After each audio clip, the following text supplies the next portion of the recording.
Au cœur de l'Afrique, dans une savane verdoyante aux montagnes majestueuses, s'étendait le grand royaume de Keta. Le roi d'en bas, sage et respecté, régnait sur ce royaume prospère depuis de nombreuses années, aux côtés de la reine Binta, réputée pour sa beauté et sa bonté. Ensemble, ils avaient élevé leur fils unique, le prince Keta, un jeune homme plein de bravoure, doté d'un esprit vif et d'un cœur généreux. Le prince Keta était admiré par son peuple pour ses nombreuses qualités, il avait appris l'art de la guerre, les lois du royaume et les leçons de la vie auprès des anciens. Cependant, malgré les nombreuses prétendantes venues de royaumes lointains, il n'avait encore trouvé aucune femme qui touchât véritablement son cœur. Un jour, alors que le conseil des sages du royaume discutait de l'avenir du prince et de son besoin de se marier pour assurer la lignée royale, une histoire mystérieuse et oubliée de tous refit surface, celle de la fille serpent. Les anciens racontaient une légende sur une jeune princesse d'un royaume disparu, condamnée à une malédiction terrible par un sorcier jaloux de sa beauté. Transformée en créature mi-femme, mi-serpent, elle vivait recluse dans une forêt enchantée, gardée par des forces mystiques. On disait que quiconque réussirait à la libérer de son sort serait récompensé d'une sagesse infinie et d'une reine au cœur pur. Intrigué par ce récit, Keta sentit naître en lui une envie irrésistible de découvrir cette fille serpent et de percer le mystère qui l'entourait. Il n'était pas seulement fasciné par l'histoire de la princesse maudite, mais sentait également que cette quête, dangereuse et périlleuse, pourrait lui révéler sa véritable destinée. Keta annonça à son père, le roi d'en bas, son intention de partir en quête pour retrouver la fille serpent et lever sa malédiction. Le roi, d'abord réticent, tenta de convaincre son fils que cette légende n'était qu'une fable ancienne, une simple histoire contée pour effrayer les enfants. Mais Keta ne pouvait ignorer le pressentiment qui habitait son cœur. Il savait que ce voyage était essentiel pour lui, tant pour son avenir que pour celui du royaume. « Mon fils, dit le roi, ton destin est de gouverner ce royaume, pas de te perdre dans des légendes oubliées. » Mais la reine Binta, plus sage et intuitive, perçut l'importance de cette quête pour son fils. Elle offrit à Keta un talisman sacré, un collier hérité de ses ancêtres. Le talisman, selon les croyances, avait le pouvoir de protéger son porteur des forces obscures et de guider son chemin dans les moments de doute. Avec la bénédiction de sa mère et une confiance renouvelée, Keta se prépara pour son voyage.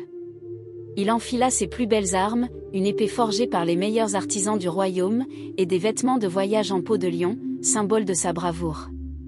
Puis, au lever du jour, il quitta le palais, seul, en direction de la forêt interdite où, selon les sages, la fille serpent vivait recluse.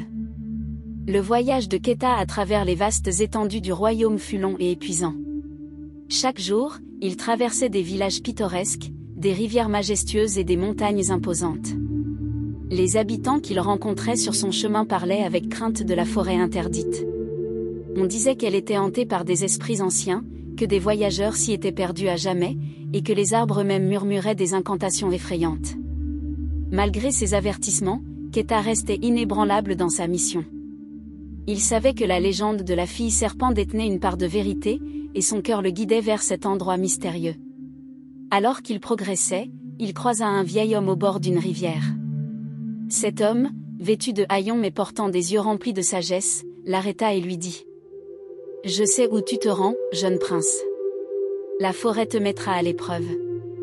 Mais rappelle-toi ceci, ton cœur et ton esprit devront rester unis, car ce n'est qu'à travers eux que tu pourras triompher. » Keta remercia l'homme et poursuivit sa route, les paroles mystérieuses du vieillard résonnant dans son esprit. Après plusieurs jours de marche, Keta atteignit enfin les abords de la forêt interdite. Dès qu'il posa le pied sur le sol boisé, il sentit une étrange énergie l'envelopper. Les arbres, d'une hauteur imposante, semblaient former une barrière naturelle, et une brume dense recouvrait le sol.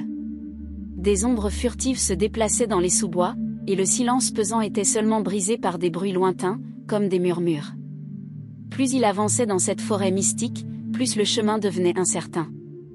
La végétation se refermait sur lui, comme si la forêt elle-même essayait de l'empêcher de progresser. Mais Keta, armé de sa détermination, continuait à marcher, s'aidant de son épée pour couper les branches et les lianes qui lui barraient la route. Au bout d'un moment, il arriva devant un immense lac d'un bleu profond. Sur la rive, parmi les herbes hautes et ondoyantes, se trouvait la fille serpent. Son apparence était à la fois fascinante et effrayante. Sa moitié inférieure était celle d'un serpent, avec des écailles brillantes, mais sa moitié supérieure était celle d'une femme d'une beauté captivante. Ses cheveux noirs et soyeux tombaient en cascade sur ses épaules, et ses yeux, d'un vert perçant, brillaient comme des émeraudes. La fille serpent observa Keta en silence avant de lui adresser la parole. Sa voix était douce, presque mélancolique, et portait les traces d'une douleur ancienne. « Je suis celle dont tu as entendu parler, dit-elle.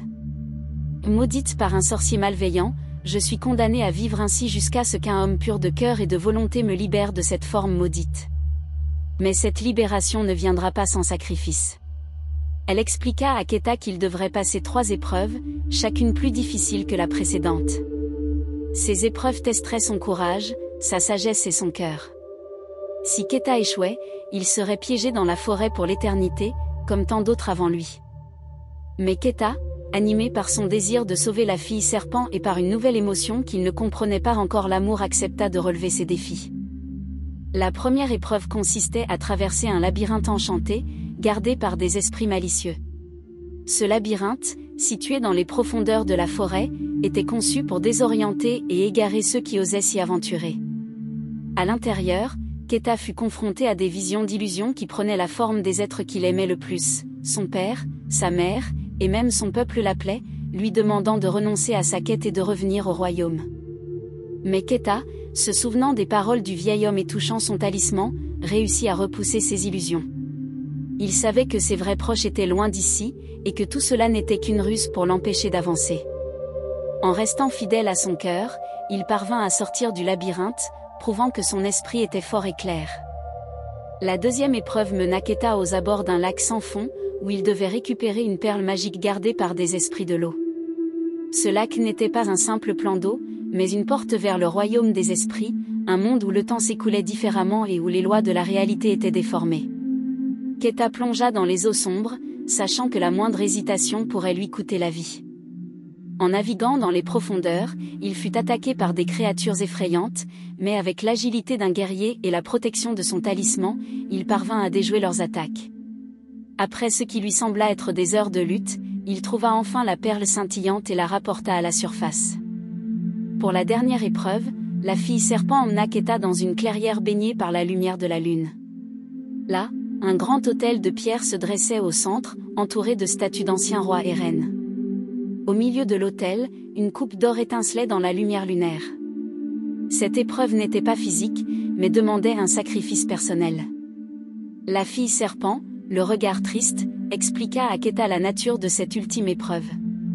Pour briser la malédiction qui la retenait prisonnière depuis des siècles, Keta devait verser quelques gouttes de son propre sang dans la coupe sacrée. Mais ce n'était pas tout, il devait aussi renoncer à une partie de sa vie, offrant des années de sa jeunesse et de son existence en échange de la liberté de la fille serpent. Ce sacrifice exigeait non seulement du courage, mais une profonde générosité de cœur. Le prince, bien que surpris et accablé par cette révélation, ne recula pas. Il avait déjà affronté tant de dangers, et à travers ces épreuves, son attachement pour la fille serpent s'était transformé en un amour véritable. Il comprit que sa quête n'était pas seulement de lever une malédiction, mais d'offrir une nouvelle chance à une âme piégée par l'injustice. Keta, prenant une profonde inspiration, prit un poignard orné de l'autel et se coupa légèrement la paume. Les gouttes de sang tombèrent dans la coupe d'or, brillant d'une lueur rouge sous la lumière de la lune. Alors, il ressentit une étrange chaleur l'envahir, comme si la magie de la forêt l'entourait.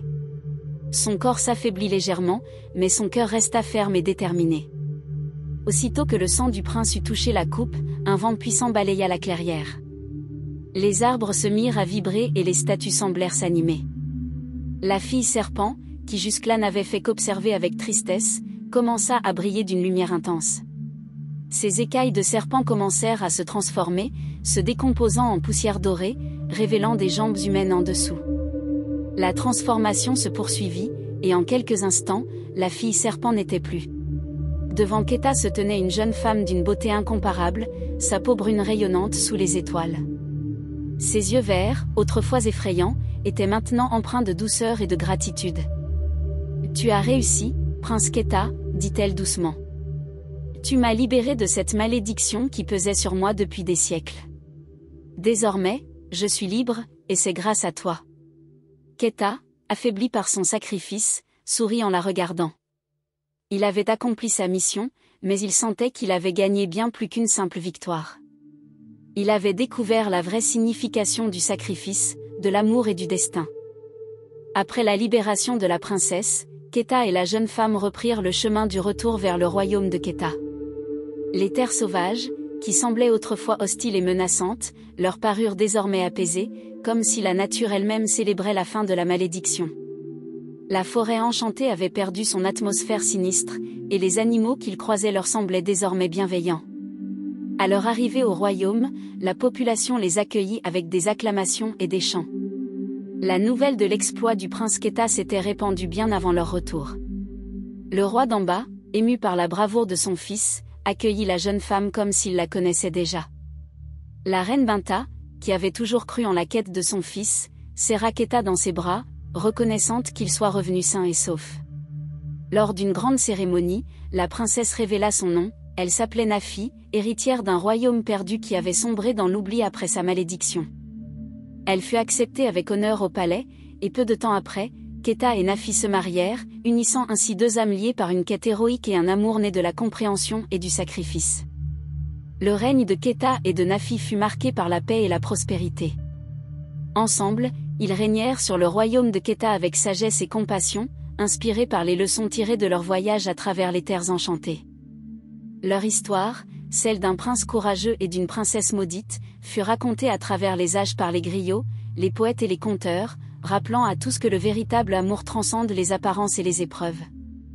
Les statues du prince et de la princesse furent érigées au cœur du royaume, et chaque année, lors d'une grande fête, le peuple célébrait la légende du prince et de la fille serpent.